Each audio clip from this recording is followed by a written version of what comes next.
you? I'm all right. How are you? Good, good, good, good. I'm glad we got everything going this evening. And we just gonna get started and just let people come in. So I actually, do you want to start with the prayer? Girl, I think you should pray. Okay. I'm a little nervous. I'm gonna be honest. Girl, I'm nervous every week. Okay. Let's give God glory. Okay, Father God, in the name of Jesus, I just thank you for another opportunity, oh God, to just praise your name, to worship you, and to give you the glory that you deserve. Lord, I thank you for this ministry, oh God. I do not take it lightly. I thank you, and I ask that you bless the people who are watching. Father God, I ask that you bless your daughter, Renee, oh God, and encourage her, give her peace, oh God, and wisdom in what she shares, oh God. And you know her heart, God. You know that she is here to encourage and uplift and empower women, oh God. And we are here to never bash. So God, I just thank you for just continuing to be faithful. So I thank you for everything through your son, Jesus Christ's name, I pray. Amen. Amen. Okay. So as I mentioned, Renee is a returning guest, but I also want to give a little background information on Renee. So she is a fellow social worker and social worker. Woo woo. So she's a social worker. She's formerly a therapist, and she has a singles ministry at her church, and she loves to encourage and empower women. And she is a daughter. She previously was on here sharing her journey about how she was working through grief of her father who passed away a few years ago, like 2 years ago, correct, Renee? 2016. Yeah. Yeah, so it's almost been 2 years, and she was talking about her experience in regards to feeling abandoned through emotional unavailability. So I will definitely leave the link after. You guys can check that out because it was a really good interview. So kind of moving forward, we wanted to transition. Renee and I, as I mentioned, we're friends. And so we speak a lot about personal topics. And one that really just kept coming up was just talking about relationships. We're women. We talk about, the desires that we have. We also talk about the things that we have overcome in the past, pitfalls that we had, and just how we kind of had to work through some things, right, to get on the other side. Absolutely. So, so praise God that we are here, and Renee is here to share her experience in regards to overcoming an unhealthy relationship. And the most important thing is, like I mentioned, we're not here to bash, but we're here to uplift men and women and to just assist you with recognizing red flags immediately so that you can avoid a potentially toxic situation. So that was a mouthful. Renee, I'm going to give it away to you and ask you if you can just please share your previous relationship, just the beginnings of that. I know you most recently was on a platform. You went to a seminar and you stood up and you asked a question. It was a relationship seminar, and you asked about red flags that you kind of missed in a relationship because you felt that you had peace. So how about you bring us all the way back to the beginning of the start of your relationship and how things started to take a turn for the worse? It's so much, but I'll try to be as succinct as possible. If I start Mm-hmm. getting too detailed, let me know. But Okay.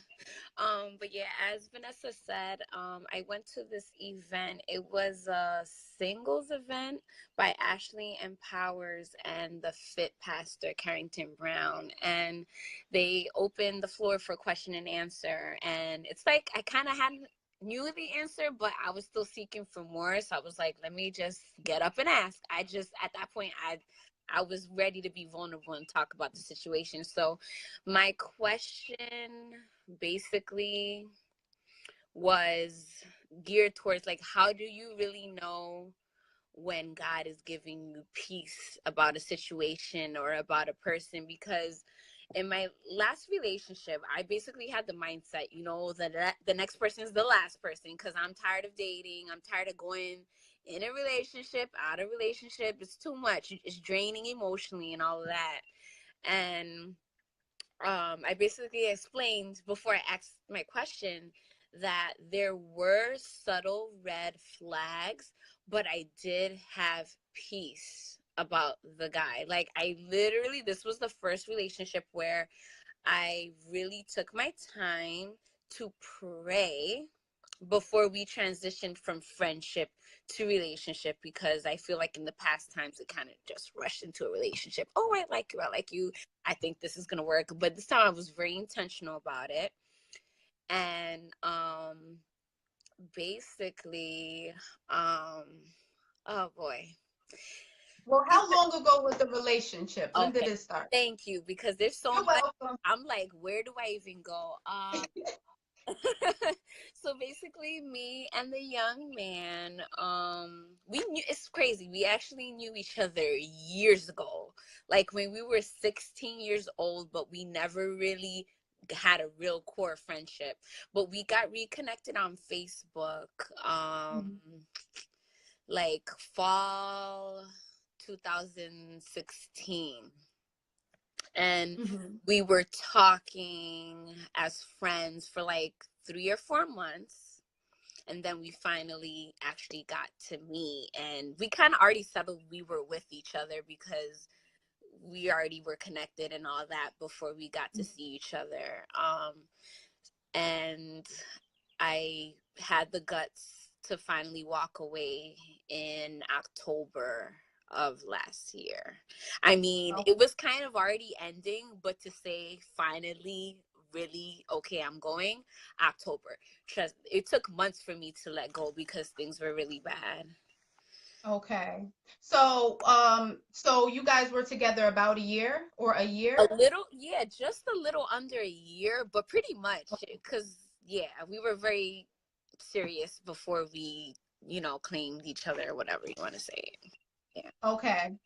So can you go back to the piece that you talked about that you said that you felt? Because I know one of the things that we have, learned is that, before going into a relationship, we're supposed to pray about it. And how we know once we're in it is that we feel the peace of God. Mm-hmm. And it's just something that you can't explain. Something I can't explain because I never had that yet. But but it's a peace that you have. So you're saying that you had the peace, um, but then and talk about the process like of courtship, because you guys weren't dating, you guys were courting, like you were in the process of trying to be married, right? With the Yeah, end goal. actually had premarital. Well, we went to like 2 or 3 premarital counseling sessions. But Mm-hmm. oh boy, there's so much to say with that. So just make your question. What was your last question? I'm sorry.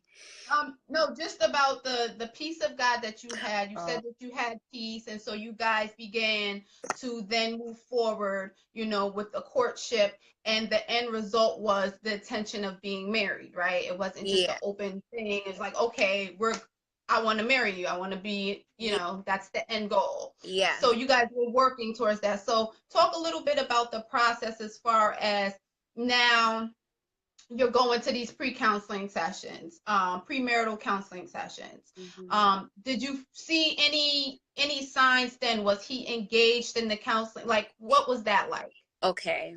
Thank you for asking that question. So, when we first started, I mean, it was kind of like, I think for every first premarital counseling session is just the beginning. So you don't really go really, really deep because you're just meeting all together. You talk about, Mm-hmm. okay, what are your finances like? Do you care for a parent? Where's your faith? Are you active in a church? Such and Mm-hmm. such. So honestly, that first session was already enough to kind of, To dig kind of in. gauge if you, yeah. Yeah, but I guess the fact that even though he wasn't fully there yet, his intention was to get there. So I was still willing to work with him. You know what I mean? Um, and I would say there were things, and this is why there was such a big break between the first and the second session. I wanted to Mm-hmm. go sooner. He was like, I ain't ready, I ain't ready. But basically, Mm-hmm. pastor pretty much gave him certain things that you need to be part of. You need to have a home church. You need Okay. to be connected like to a mentor, some kind of like father figure, who Okay. was a man of God. And Mm-hmm. I can't remember. It was like 3 or 4 things, but basically by the next session we had to have an idea of what's our time frame, because with Mm-hmm. courtship is very intentional and you want to have a time frame, because that kind of makes things a Guides and little, steers it. yeah. Yeah. You're not just You don't want to willy-nilly. be It's like dating and bye. dating forever. Like nobody has time for that when you trying to settle down. Have an idea, Right. our budget, Yeah. where are we career wise, what are our goals, like, if we plan to transition to a different career soon, stuff like that, financial Mm-hmm. and those type of things. So before we have the second session, the young man, I'll keep calling him the young man, um Okay. he was like, I'm not fully ready to I guess establish like a home church. But I would say for most of pretty much the whole courtship, he was coming up to my area every weekend, so he was fellowshipping with us. So Mm-hmm. our church became his home church, but he was very guarded. So people kind of got a sense of who he was, but they didn't really get to really know him. And then by the Mm-hmm. time we had the second session, it was like pulling teeth because he Mm-hmm. wasn't ready. And I'm like, God, is he ever going to be ready? And when we finally met, I guess he was scared that, okay, he didn't meet the requirements or whatever task he was supposed to do from the first session. So he's like, there's no point in going for the next session. I'm like, the pastor's not an iron fist. Like, he's a very reasonable man of God. So let's go and let's see what we can do, whatever. And he was very open-minded and very humble and willing to speak with us. And it was then during that session where we kind of still set our goals and rules, but at the same time, the young man was not really opening up about stuff. So I felt Mm-hmm. like I couldn't open up about certain things because he wasn't bringing them up. Okay. And then when it came to the third session, we were already on the brim of breaking up, but we were holding on by a thread. Okay. And at that point, I opened up and said what some of the real issues were. And Mm-hmm. and the young man was kind of surprised that I brought certain things up because he didn't think I was going to bring it up. But I was tired of holding it all in. So I said, this is what's going on. This is some issues, blah, blah, blah. And what came up at the core of everything was being unequally yoked. And the young man, said it himself, but he took it as we were both already committed and willing to work it through, so we should be able to move forward. But at the core of the issue, at the core of the thing, we are gonna have issues. We're gonna have issues if we are unequally yoked. Like, and I thought it was something. I thought his faith was going to grow. I thought everything was going to build and everything was going to get better. But with time, things just got worse. Like, it got to the point where I was crying every week.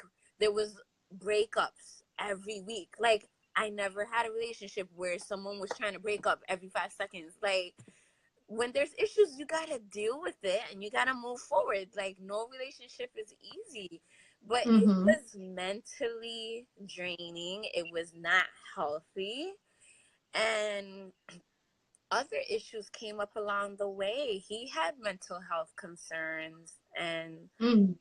He was seeing a psychiatrist once a month, but he wasn't getting actual counseling, which he needed on a regular basis because there was anger problem, Mhm. severe, severe anger issue. Because with Mhm. time, it took anything to kind of ignite that fuse. And Mm. um and it's crazy. I'm just remembering one of our sessions. I think it was the second session.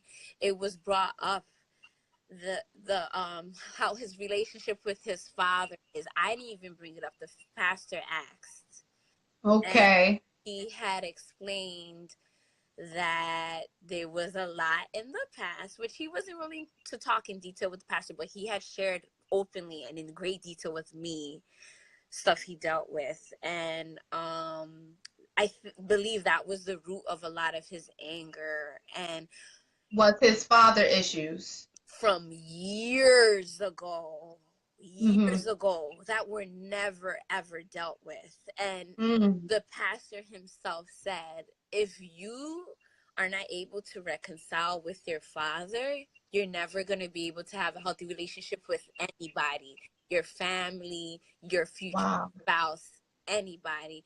And I Wow. realized with time how destructive it became to me, because I feel like I was the only one he was fully vulnerable and open with. And I Mhm. kept feeling like I could help him, especially being a social worker. Like, I get it, I understand. But little did I realize how much it was going to hurt me as a Mm. person. And with time, it came to break or weaken my relationship with God. It weakened Oh. my relationship with my family members, because it became a codependent relationship.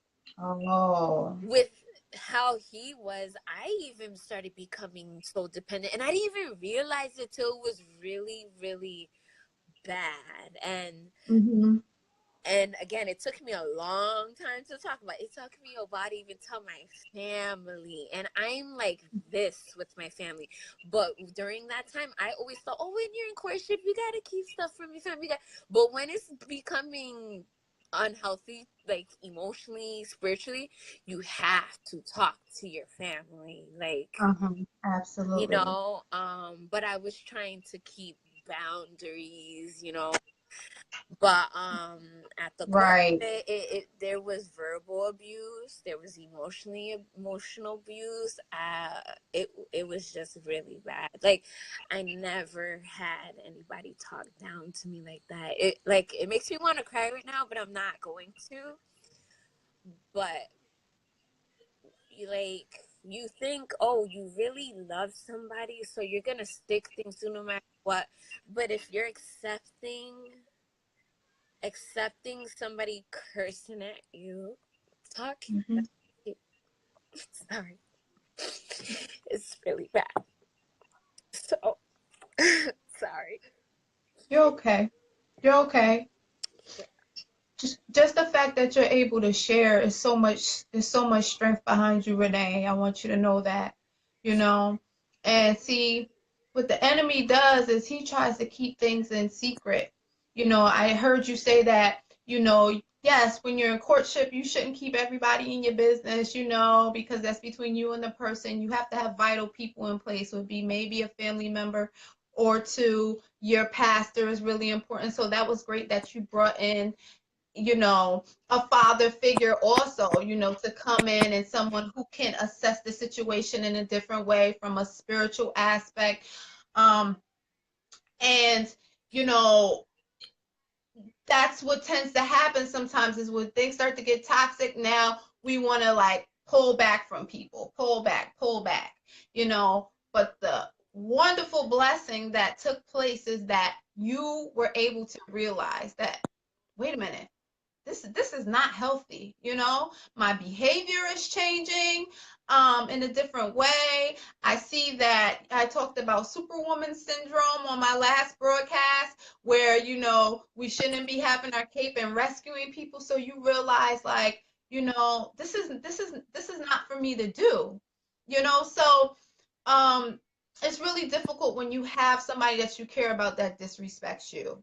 You know, I have definitely been there, and it's not a good feeling, especially when you know that you have been there for that person. You held that person down. You dealt with all their flaws and things that was going on because, like you said, if you love somebody, you want to ride it out, ride it out, ride it out, right? I must say, Right. I must say again, it was a struggle back and forth. Like, you don't understand. Like, I did, say, I had to do the breakup, but people with such issues and personalities, they will guilt trip you into staying with them. And that's when it gets so complicated. It doesn't even make sense. But Right. you open up fully to somebody, they will use everything against you. Everything. Your past, your weaknesses. An unhealed So, person would do yes. that. Then Mhm. we'll try to use the fact that, oh, the other guy, like the other guys that are they're not still here. So it's like it's a psychotic way of trying to tell someone you love them. Like, I I can't even explain it in a way that I think would make sense, but I know it Mhm. because I was experiencing it. But I must say, what really gave me the strength to really walk away, as hard as it was my church did a fasting. I think it was in September or October for like a whole month, right? And Mhm. already the month before, I took a break from not seeing him, not really communicating with him, which was very, very, very difficult. But the Mhm. fasting, even though I feel like I wasn't really fasting properly because I couldn't even focus, I couldn't even really read the word and absorb it. I couldn't even hear God when I was praying. But that fasting still gave me some kind of strength. I think because I was still intentional about wanting to fast. Mhm. And yeah, so I think that gave me the strength. And then during that whole period, I really opened up to my godson's mother, and I thank God for her. Like, when I didn't have the strength to like fully cut the guy off, she gave me the words I needed to just really pull back. Because as crazy and unhealthy as it was, a part of me still didn't want to leave him. And that's where the soul tie comes to place. You know what I mean? And it took a Yeah. long time to feel like I broke that tie. Because even after the full breakup and not communicating with him, I had like a day every week on my Monday because I work Tuesday to Saturday. My off days were Sundays and Mondays, okay? And I think Mhm. a part of me was like remembering that we would always spend time during my time off, or Mhm. just grieving that loss of a relationship of a person. But I literally would break out crying out of nowhere every week for like a month. I was like, what the heck is this? And it Mhm. was so hard to even get motivated to cook, to do the basic thing like read a book, go outside. Like, I was depressed after I left the relationship. And Mhm. it had I had to reteach myself to be by myself, and Mhm. reteach myself to fully depend on the Lord for everything. Yeah. Because after detaching from such a toxic relationship, it's like my heart wanted to cleave to my closest friends, but they couldn't even fill that void I was looking for. Because Right. they couldn't give me, no matter how encouraging they were, they could not give me the words I needed to fill. Only God. And it took months. I mean, that was only October. I feel like that wasn't that long ago, but I am in such a different place right now. Only God Mhm. can do that. Only God can do Yes. that. Yes. Yes. Absolutely. And what you feel like The time he can speed up the time, right? And he can do anything he wants to do. And thank God, because I heard you say some things that I wanted to go back to, because you said in the beginning, when you guys started the courtship, you said that your pastor said that it was essential for him to have a mentor or a male figure. Was that something that you didn't think about, or because when you guys first started talking, you guys had a lot of questions? So were there some things that you might have left out and then your pastor filled in to, because what if you never went to your pastor? It might have been different. So what were the gaps that your pastor filled in that you kind of missed?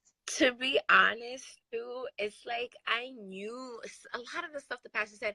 I knew already, but I Mhm. kept thinking he'd be okay, you know? Mhm.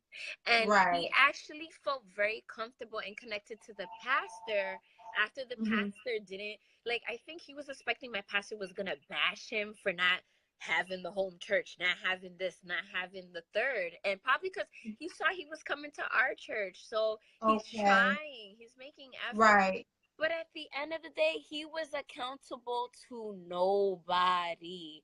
He was He so had no covering. isolated from people. He barely even, like, I get being introverted, but introverted has limits. Like, this was introverted to an extreme. Like,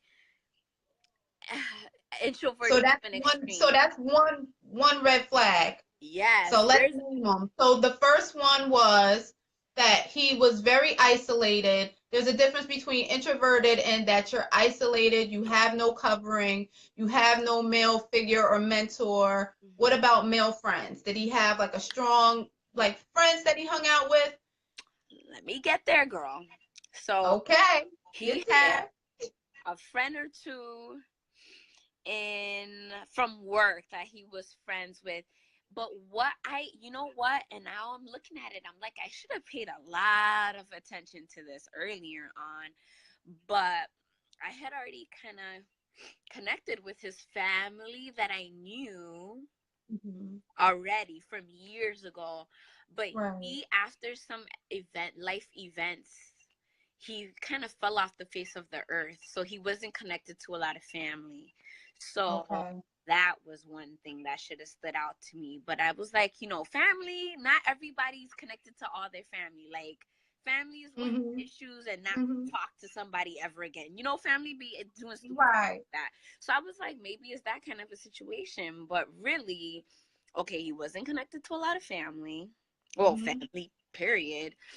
Mhm. I knew he talked to his father every now and then, but it didn't seem like they were very close after events. It was kind of like on the surface and Mhm. not really, really a relationship. Okay. And then friends, he had Mhm. people he'd connect with, but I don't think he had a true friend, Okay. somebody So that that's how the can talk to about codependency happened. anything, huh? So that's how the codependency happened with you, because he didn't have any other friends or anything. So it was like that. It just Mm, became. Mhm. What about salvation? Because you're a Christian, you mentioned unequally yoked. Explain to people what that means. yeah. So, how do I explain that in simple terms? Unequally yoked. Okay. So, I'm gonna try my best, Vanessa. If I ain't getting it, you just come in, I okay? got you. I got you. But from what I understand, and again, two Christians can be unequally yoked, Unequally yoked. Come on. Amen. but at the core of it, it's okay. I'll have to use an example. Guys, chime in. We got people unequally yoked. I had a relationship with God, Yep. and he at the core didn't have a relationship with God. That's really at the core of it. He knew the Bible better than me. He knew it like the back of his hand. Mm. But he did not have a relationship with God. And one thing in the beginning, Relationship. he was so open to reading devotionals with me, praying with me. Like, Going to I kind of church. got him in the habit. Like, before we were like just friends. So I was looking at him as just a friend. I was like, well, for whoever your future wife and future family is, you got to learn how to pray. So I got him kind of in the habit of learning how to pray, because I didn't look at him as a future partner. Trust me. I literally was like, this is going to be a friend. That's it. Because if anything, I'm pouring into him, but he's not really pouring into me. Yeah, Mm-hmm. me nailed it. Not being on the same level when it comes to faith or relationship with God. Yep, that's the And core of it. So you're saved and he's not. exactly. He wasn't, right? And I Okay. sensed a sense of spirituality, but it was not true salvation.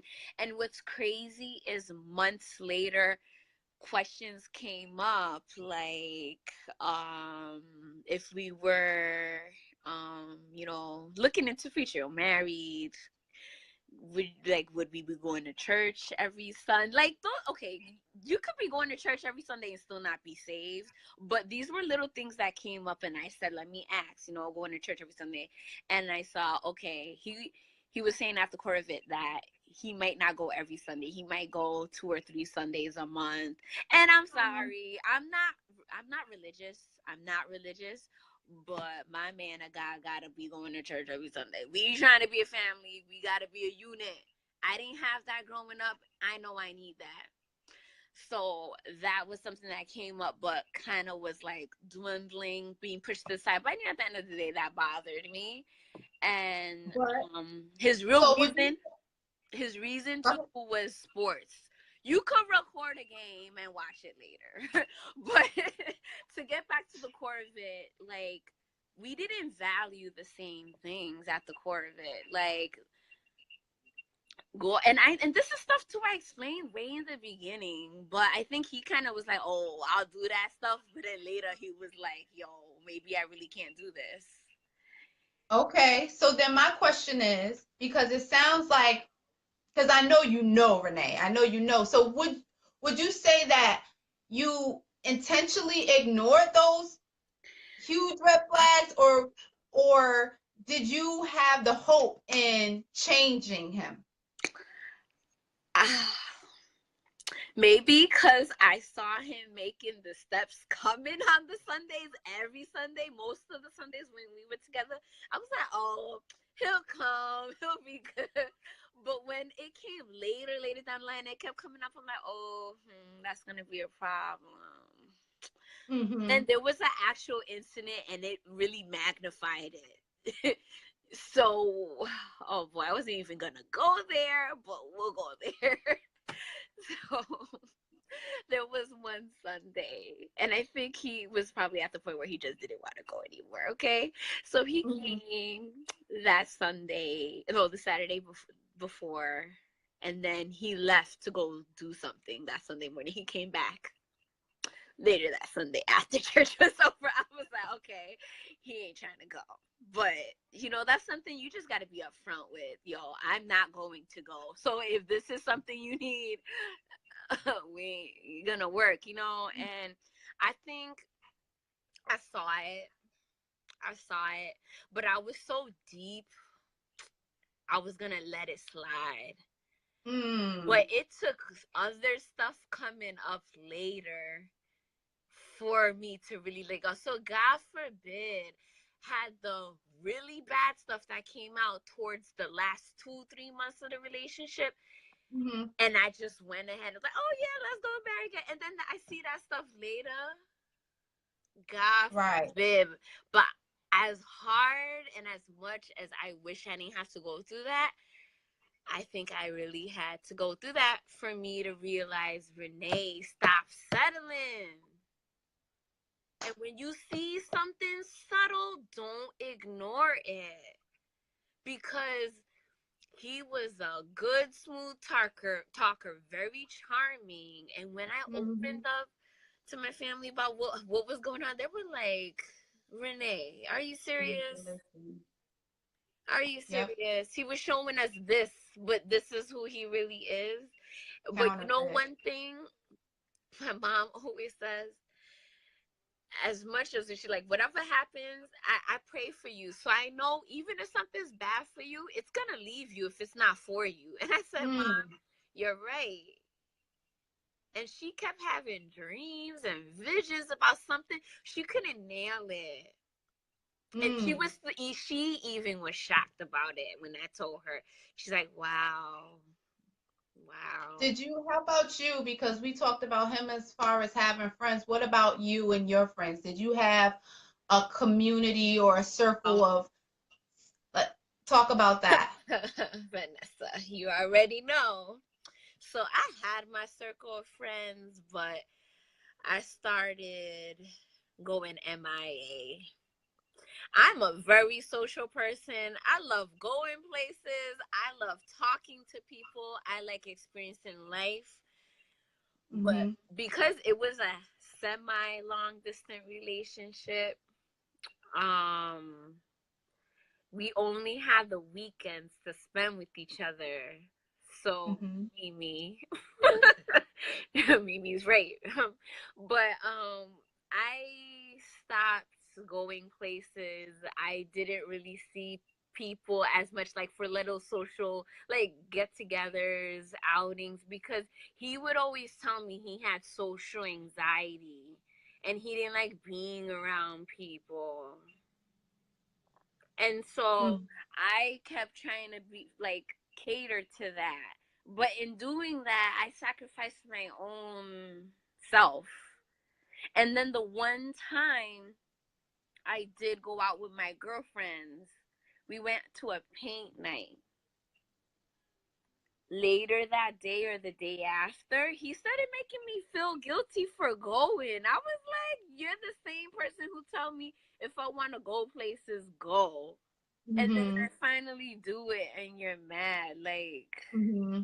So manipulation, yeah, control, there was so much anger, manipulation. codependency, Oh my. void filling, depression in the form of mental health in the form of depression, anxiety, um, no relationship with God. I'm just giving a full circle just for people who are joining. And Um, again, it didn't all come out in the beginning. A lot of it came out towards the end. right. So, what would you say to men and women who are watching in regards to um, making sure that you're in a healthy relationship off jump? That, because you talked about this piece that you had.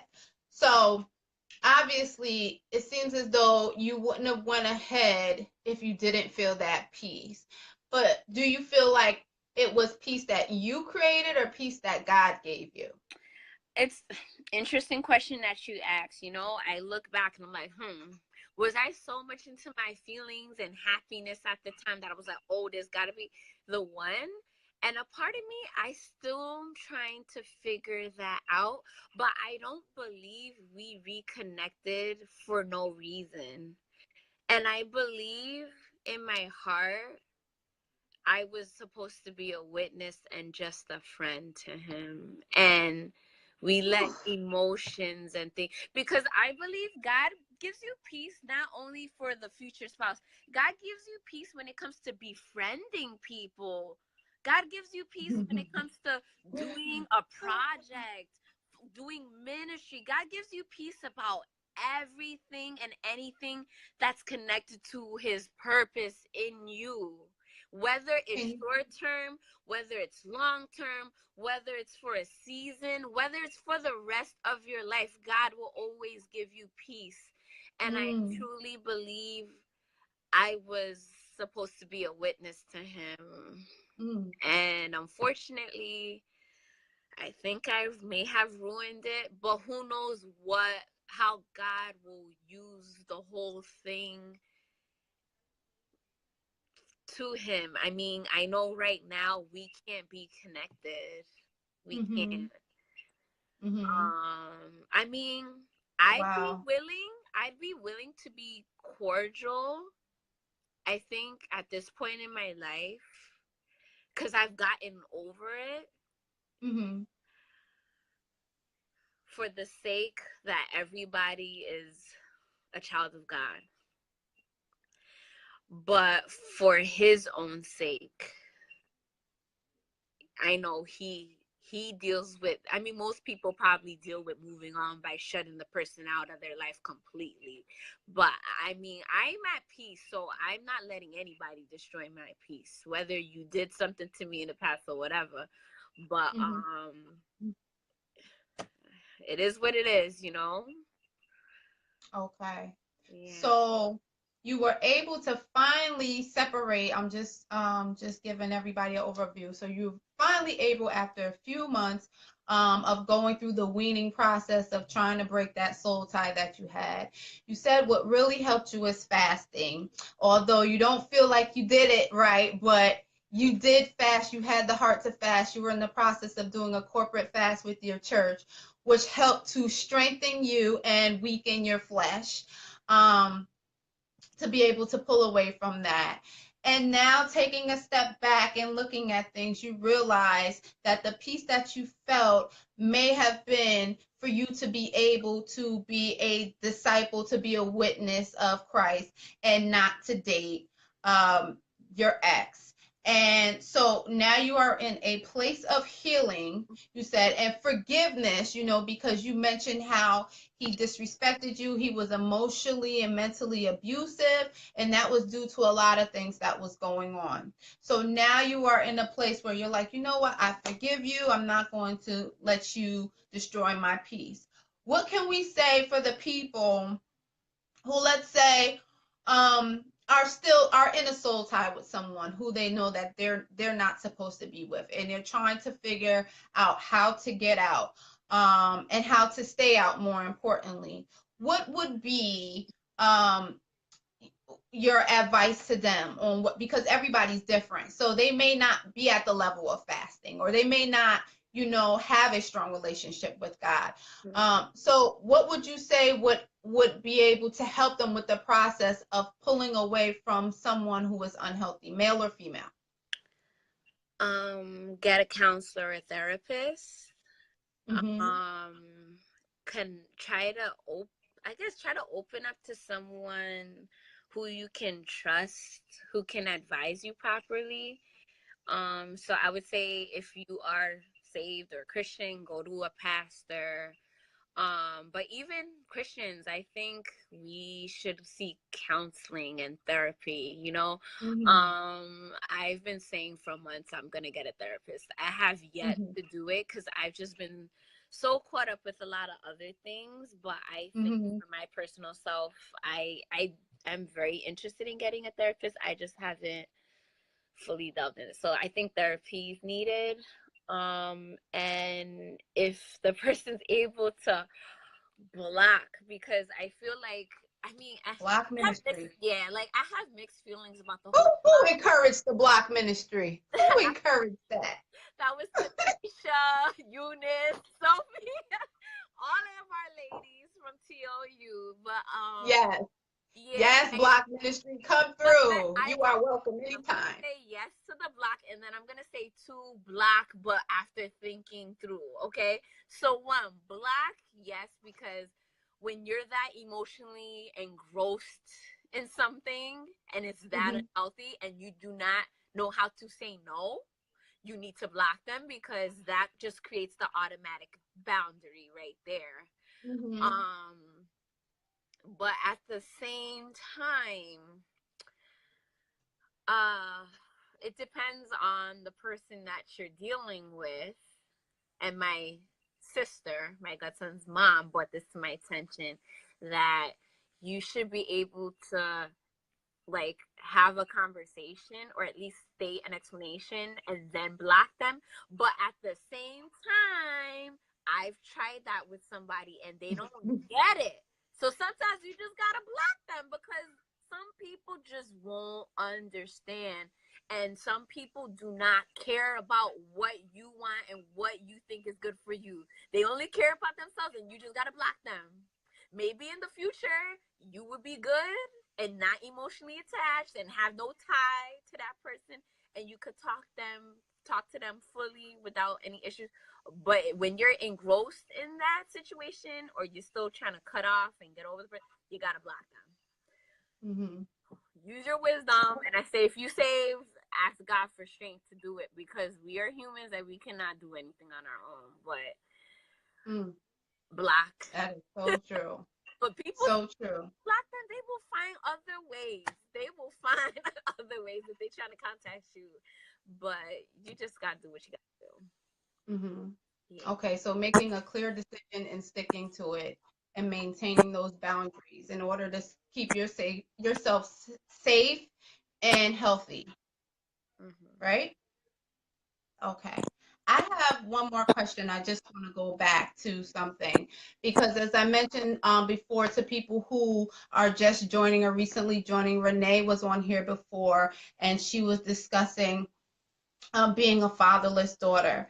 And so I just wanted to go back to something that we previously discussed in regards to you stated that your father was in the home, but there wasn't really like an emotional connection. You know, he was emotionally available, but he was still in your home and he was in your life. Do you believe that had your father been more emotionally available to you, that it would have helped you to be able to avoid a situation like this or a man like this, or do you think that you were filling your own kind of void and that's why you became codependent as well? What are your thoughts on that? Yeah. So it definitely wasn't all, with that recent relationship, of not recent, the last relationship, it was Mhm. on him, it was me too. And it Mhm. took me time to really realize that. And I think that's something I'm still trying to process fully. Like, I Mhm. understand and I get it, but I'm still trying to explore it. But I and it is interesting because I still had spiritual fathers, male role models, but it's still Mhm. not the same as having your father. So, Right. in a large sense, I think I did have daddy issues. Mm. And yeah, and a good way for me to understand and explain that is that um not having the love that I wanted and I desired, or the kind of relationship I wanted with my dad but I didn't have. I think Mhm. what is the word, made up for it by giving my all when I was in a relationship, and Mhm. that made me very vulnerable. And then you have another person involved with you that got a lot of issues, and that's just a bad And mix. daddy issues. So two people with daddy issues. So a lot of void filling is happening and a lot Exactly. of overcompensation. Exactly. And yeah.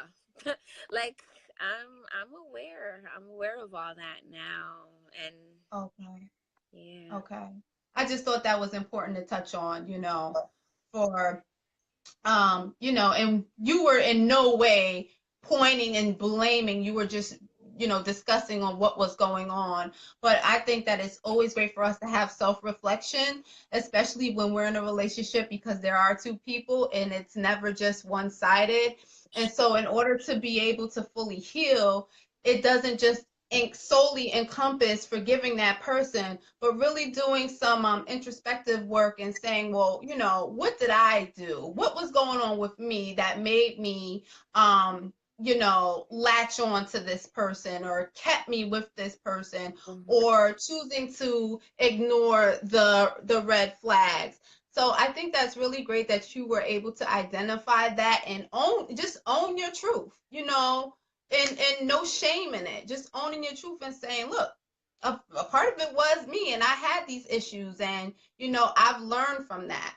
And so the whole entire takeaway from this is, what do you want people to know moving forward? Because you will have another relationship. I'm declaring that, okay? You Amen. know, we're gonna have a wedding sooner than soon. Come on, Jesus. Praise God. So when you transition into your next relationship, how would you know what are the steps that Renee is going to take that is going to be very different than your approach from this last relationship? Eyes wide open.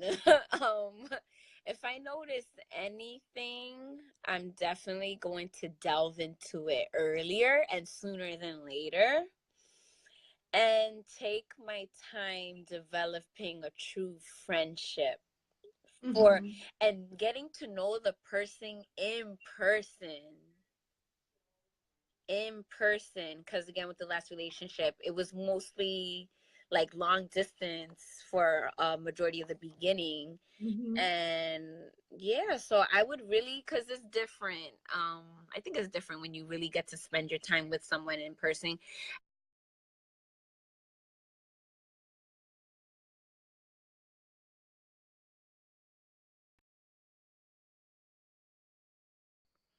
So Woo, sorry.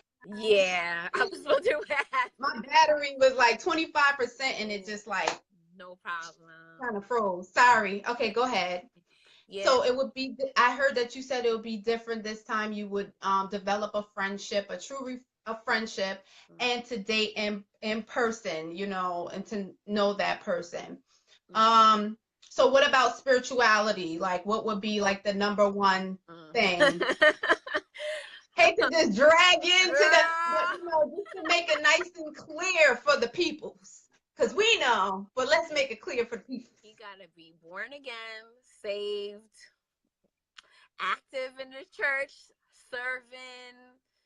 You gotta pour into me as much as I could pour into you. I can't be the only one pouring. You gotta have accountability. Yeah. Um, I don't know That's, what I to mean, that right say. there. Be I genuine, mean, and you know, a lot of people, they will like fake being in love with God, I but that know. takes discern. But yo, that takes discernment. Eyes wide They will open. go to church with you. They will go, they'll read the word with you, they'll read devotionals with you. I'm Ooh, that speaking from experience. does not matter. Does But not. if you don't have discernment, mm-mm. But they gotta actively be in church, and I think, like, I mean, some people don't think that's necessary, but like, I'm doing ministry, so I need someone. Maybe I don't know. They gotta be served in some way, some form in church, because I think they would understand the degree of seriousness I take ministry work, and the seriousness I take relationship with Christ, and the seriousness I take with the importance of being part of a church family. You Mm-hmm. know? Absolutely. Yeah, I'm not skipping nothing, yo. Radar is up. Beep, beep, beep, beep. And you have a whole community. You have a community of sisters, you have friends. So, accountability, you have that. It's no more, slipping into the dark corner and over here. Like, you now know to open your mouth and to ask questions, get advice. You don't have to expose your whole relationship, but it's definitely important to have that relationship with people who can really pour into you. They understand your walk with God, and so you're not getting worldly advice, but everything is Christ centered. So that's really key. Oh man, this has been good. How do you feel, Renee? Oh gosh, I didn't want to cry. I didn't plan, It's fun. and to be very honest, I did not plan on going in depth, but I cannot tell the story without having told all those little details. So I feel like I just told my whole life story. I was very vulnerable. That was We harder than the appreciate first it. interview, Yeah, I know. because You it's were on the surface the first time. You were on the surface, but I just really thank God for you for just really opening up, because as I always say, this isn't for you, it's for the rest of us. Male and female can glean something from this, from you being really just open and honest. And I know that people appreciate you opening up, and you never know, it could even be that one person watching right now who heard a red flag that you mentioned, and that was really confirmation that, oh, I need to get out of this thing. This thing is not, or this is not for me, or I didn't even ask if he was saved. I just asked if he went to church, and I'm going to church with him right now, but he's not saved. So, and they realize they're doing missionary dating. So you never know what could have been mentioned here, that it really just helped somebody here. So I really appreciate you, and I know everybody else does. We have tons of comments that I can't see because, again, I can't find my glasses. I don't know why this happens every week, but I can go back because I know my friend Christian, he posted a comment like twice. He asked okay. about, hold on, something about premarital counseling. Does that, okay, let me go back. Yeah, he put still trying to figure out if the proposal comes before the pre-marriage counseling. That's a good question. I think What it did he say? should. Does the what come from? Does the premarital counseling come before the proposal? And I think it should, because the premarital counseling weeds out truly everything. It puts at, like, we didn't even get, me and the young man didn't even get that deep into our counseling, but important things were brought up, and I think that's very. Yes. Where are your glasses, Vanessa? Child, every time it's somewhere around here. I don't understand. So really, I think, yes, the premarital counseling should come before the proposal, because you want to really you really want to know what you're in for before you put a ring on it. You know what I mean? But some Mm-hmm. people, I think some people engage and then they go through the premarital counseling, but I wouldn't want to get engaged and then find out and then go through that process later. I would rather we find all that good stuff out first, because an Right. engagement's pretty serious. You know what I Right. mean? I mean, I would think that you would go to, Premarital I counseling really first. think you would already have like discussions with your pastor and stuff, but then like once you're transitioning into, Yeah, so court, yeah, like being Christian engaged. Yeah. Christian roles, so which means you do this with everyone you date. That's why you don't date everybody. That's You why you got don't date with you got to be everybody. intentional. No, no, no. Then you're Exactly. dating, but then when you move into courtship, you are It's like serious. serious. You're intentional. You know, courtship is Exactly. like, all right, Like, we the really whole want to point get is to get married. married. Mm-hmm. Exactly. Exactly. Absolutely. So So, you could have someone who's really, really serious about getting married, but that don't mean they ready for marriage. right. Absolutely. Absolutely. Wow. Yeah. We got a lot of good feedback on here. Um, a lot of people are writing things, a lot of support. Hi guys, we appreciate you. Thank you for coming in. This has been so good, Renee. She did like an excellent, excellent, excellent job. Like I'm so proud of you, Renee. Thanks. That was nice. This has been such a blessing. Just such a blessing. It really has been. Now, guys, I have 10% on my phone battery. That's But yeah, I don't know. We got 10%. But before I wrap up, I really want to thank everybody for tuning in. I hope somebody was able to take away something from this. If you guys have questions, please post them and we will definitely respond. We don't want the broadcast to go off on you, but you can post them and we'll always come back and we can respond to them. Also, I want to state that Renee and I are coming back on sometime this weekend to do a after the interview broadcast. We will be side by side in person. So even if you have follow-up questions for that, that might be a great thing. Yeah, let's say follow-up questions for that. So probably this Saturday, we'll figure out a time and post it. But you guys can have questions, and we'll be live and in the flesh. Um, you know. So I want to thank everyone for watching. I really hope you were blessed by this. I know I was. And I am still looking for more interviews. So men, women, fatherlessness, incarceration, grief, emotional abandonment, mental health, emotional unavailability, fatherlessness. It doesn't just mean like you don't know your father. You haven't now that's a person. You can come on, but there's different aspects to it. So, let's not limit ourselves. So men and women, men, where are you, men? I see Don. I see I know I Paul. see Don, but if you have friends who you know will want to come on and share their testimony, please let me know. Inbox me. But I am going to wrap up and say that thank you for watching My Dearborn Child. We are here to encourage, empower men and women who are fatherless and allow them to share their testimony of overcoming, their issues, their father issues. But please know that despite being fatherless, we are always dear to Him. Thank you for watching. God bless and see you in 2 weeks. Bye-bye. Can I get one?